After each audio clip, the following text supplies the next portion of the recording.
Hello बच्चों। तो चलिए अपना प्रश्न पढ़ते हैं।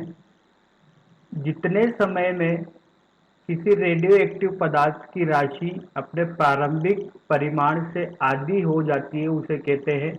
चार विकल्प दिए गए हैं। पहला है औसत आयु, दूसरा है अर्ध आयु, तीसरा है आवर्तकाल, चौथा है अपक्षय नियतांक। ठीक है। तो यहाँ पर अपन को बताना है कि किसी रेडियो एक्टिव पदार्थ की राशि अपने प्रारंभिक मान से आधी हो जाती है तो उसे क्या कहते हैं। तो चलिए मुख्य उदाहरण देखते हैं।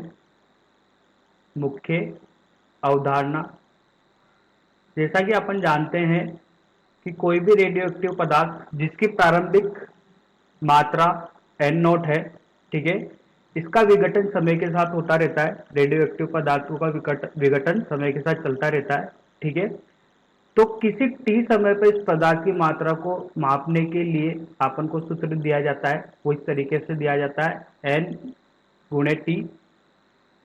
एन नॉट उस रेडियो एक्टिव पदार्थ की प्रारंभिक मात्रा ई की घात ऋणात्मक लैम्बडा टी। ठीक है। तो यहाँ पर एन टी जो होता है ये होता है टी समय बाद रेडियो एक्टिव पदार्थ की मात्रा। एन जीरो प्रारंभिक मात्रा रेडियो एक्टिव की, टी 1/2।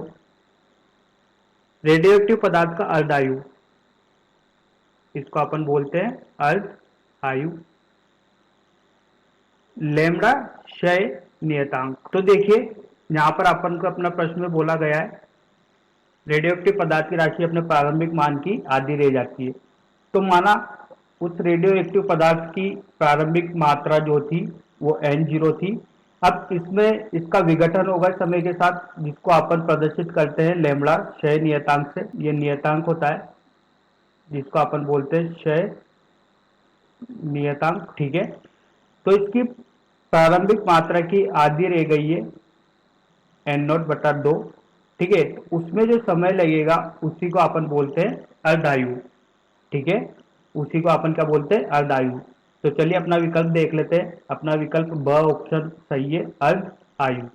आशा करता हूं आपको ये समझ में आया होगा। धन्यवाद।